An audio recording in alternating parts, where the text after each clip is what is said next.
നാട്ടിലെത്ര വലിയ പരിപാടി നടക്കുമ്പോൾ പോവാണ്ടിരിക്കുന്ന മോശമല്ലേ? അങ്ങനെ നമ്മ വന്നത് കൊടുവായൂർ തേരിന്. കൽപ്പാത്തി തേര് കഴിഞ്ഞാൽ അടുത്ത തേര് പരിപാടിയാണ് നമ്മുടെ കൊടുവായൂർ തേര്. എന്റെ പ്രായമുള്ളവരൊക്കെ ഗേൾഫ്രണ്ടിന്റെ കൈ പിടിച്ച് നടക്കുമ്പോൾ ഞാൻ നടക്കുന്നത് എന്റെ പെങ്ങളുടെ കൈ പിടിച്ച്. നമുക്ക് പിന്നെ സങ്കടമൊന്നും ഇല്ലാത്തതുകൊണ്ട് കുഴപ്പമില്ല.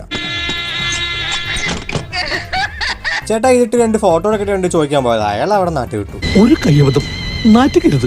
പുള്ളിക്കാരി നൈസിൽ അമ്പലപ്പറമ്പിൽ ഒഴിവാക്കിയിട്ട് ഞങ്ങൾ പരിപാടി കാണാൻ പോവുക. ഒരാളുടെ നൈസിൽ ഒഴിവാക്കിയിട്ട് വരുമ്പോഴേക്കും ഇതേ അടുത്ത കുരിശ്. പുള്ളി പിന്നെ ഐസ്ക്രീം ഒക്കെ വാങ്ങിച്ചതുകൊണ്ട് നമുക്ക് കുറ്റമൊന്നും പറയുന്നില്ല. ഐസ്ക്രീം കഴിച്ച് പോകുമ്പോൾ നമ്മുടെ യാത്രയും ബ്രോനി അമ്മനെയും കണ്ട് ഒരു ഹായും പറഞ്ഞ് നമ്മൾ പരിപാടി കാണാൻ പോയി.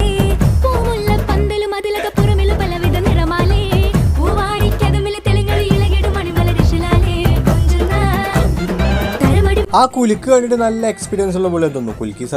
കുലുക്കി സർവത്തൊക്കെ കുടിച്ചു കഴിഞ്ഞത് 3 പേരും ഗ്രാമം മൊത്തം ചുറ്റിയിട്ട് അമ്പലത്തിന്റെ ഫ്രണ്ടിലോട്ട് എത്തി. 3 പേരും അമ്പലത്തിന്റെ ഫ്രണ്ടിലോട്ട് എത്തി ഒരു പടക്കം പൊട്ടലുണ്ട്.